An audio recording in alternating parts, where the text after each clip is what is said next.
Another brilliant win. Everyone thought the match would be called off, but there they were. Emmanuel Fernandez and Nicholas Raskin stepping up to secure the 3 points and push us closer to Hearts. But in today's video, it's all about transfers. Here's what you've got coming up. Rangers are set to hijack Celtic's plans with a stunning move for one of Europe's top young midfielders. Talks are underway, and the deal could explode any moment. Danny Rohl wants firepower and experience, and he's going all in with a bold French midfield move. One of Scotland's brightest attacking talents is eyeing an Ibrox switch, just as Chris Boyd predicted, and it could shake up the league. And while one star might arrive, another could be heading out, loaned to a club run by Rangers royalty to sharpen his edge for the title fight. If you love Rangers, hit that like button. Simple as that. Talks are officially underway to bring in one of the best young midfielders in Scandinavia, as Rangers look to seal a deal for Silas Andersen from BK Häcken. Now listen to this. You've got Nottingham Forest and FC Copenhagen sniffing around. And of course, who's lurking in the shadows? Celtic, but it's Rangers who've made the first proper move. And this isn't just any midfielder. Andersen's only 21, but already showing maturity beyond his years.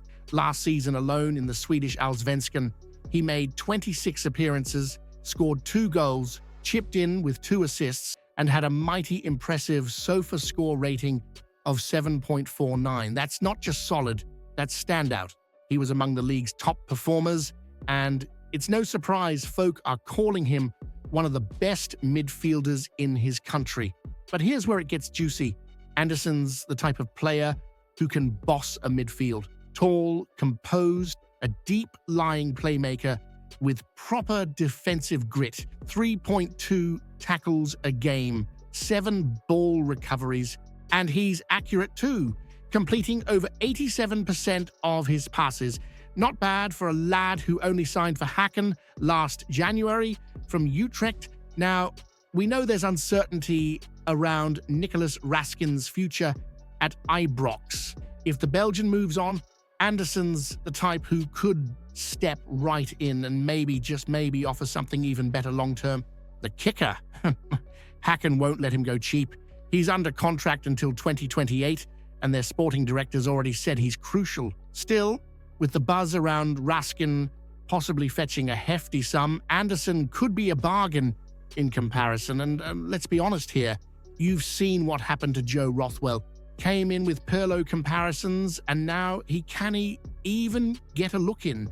Andersen would be a major upgrade, no question. If Rangers sign Andersen before Celtic even get a chance to blink, does that prove that Danny Rohl's rebuild has already left Green Mob in the dust? There's movement brewing again at Ibrox, and this time it's a name that might just raise your eyebrows. Pierre Ekwah. Now, you'll maybe remember him from his time at Sunderland, but the French midfielder is currently with Saint-Étienne, and Rangers are pushing to bring him in during this window. It's another one that fits the Danny Rohl profile. Young, technical, with that blend of power and composure you need to thrive in Scottish football. But what sets Ekwah apart is that added layer of experience which could prove vital as the title race heats up. Former Aberdeen and Everton chief Keith Wyness has had his say, and he's fully backing the move. He's not talking in maybes. He's saying Rangers should be doing this deal, and he's got a point. With all the young prospects being linked, you still need that backbone of players who know the grind. Ekwah's got that mix. He's played in England, now playing in France, and he's tactically sharp enough to slot right into Rohl's plans. And there's also this. Wyness highlighted the cultural connection, with Ekwah being French and Rohl being German, suggesting the chemistry between coach and player could be a perfect fit. In a squad that's starting to take shape with real structure and intent, adding someone like Ekwah could be a brilliant bit of business. But as always, it's not all smooth sailing. Rangers have already been dealt a wee slap in this window, with Josh Windass Yes, that Windass looking like he's staying put at Wrexham. The club had hoped to bring him in on loan, but the Welsh side don't want to let him go. That's the first knockback of the window, but let's be honest, you're not losing sleep over that one. Instead, the attention now shifts to Ekwah and beyond, especially with Stig Inge Bjorneby now in place behind the scenes. That Scandinavian link is strong, and after the buzz around Silas Andersen, you can expect more of that ilk to follow. Is Pierre Ekwah the type of signing who gets you excited about lifting the title? Or is it just more smoke and mirrors while we still lack a true midfield general at Ibrox? Now here's one that's sure to split opinions. Kieran Bowie, the name Chris Boyd's been banging the drum for since the summer, could finally be making his way to Ibrox. You'll remember, just before the last window slammed shut, Boyd floated the idea of Rangers swooping in for Bowie after Hamza Igamani departed. At the time, nothing materialized, but fast forward to now, and the Hibs striker's form has only made that noise louder. 7 goals and 3 assists in 20 league matches, plus another goal in Europe, all before we even hit February. Journalist David Friel reckons Bowie would be tempted by the move, and who could blame him? If you're a young Scottish striker playing at Easter Road and Rangers come knocking, that's the sort of opportunity you don't turn your nose up at. Let's not kid ourselves.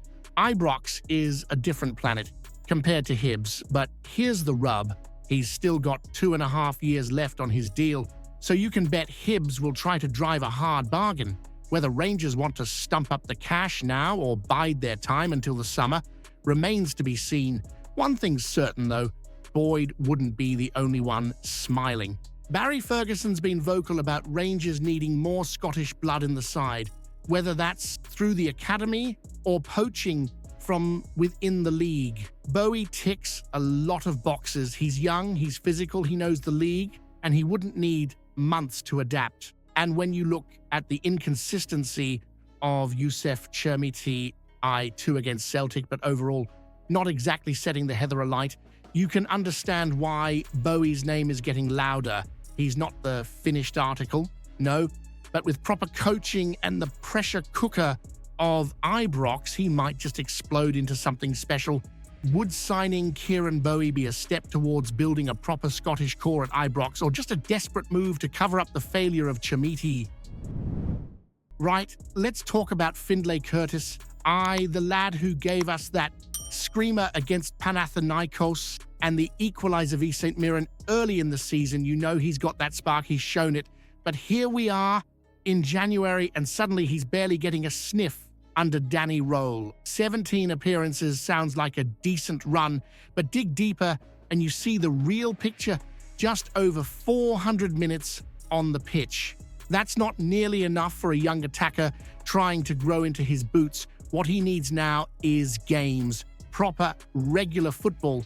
And guess who might be waiting with open arms? None other than Killy, now managed by Rangers heroes Neil McCann and Billy Dodds. It makes sense, doesn't it? Kilmarnock are struggling, sitting second bottom of the table with a measly 19 goals all season. They're desperate for creativity and finishing instinct. 2 things Curtis has in spades when he's let off the leash. More importantly, he'd be learning under 2 men who get Ibrox, who understand what it means to wear that badge, and who can guide him to return as a more complete player. A stint at Rugby Park would not be a punishment. It would be a platform. Curtis isn't being dropped. He's being sharpened. Sometimes, to become a starter at Ibrox, you need to leave it for a wee while. Lyle Cameron did it, and look at the shift he puts in now. And let's be honest, Rohl can't play everybody. He's in a title race. You can't be giving development minutes when every point counts, but Curtis is too good to be left idle. Send him out, let him fire Killy up the table, and bring him back ready to explode. If Curtis does go out on loan and tears it up for McCann and Dodds, what does that say about Rohl's judgment for not trusting him more now? Like the video, drop a comment, and subscribe for daily Rangers news.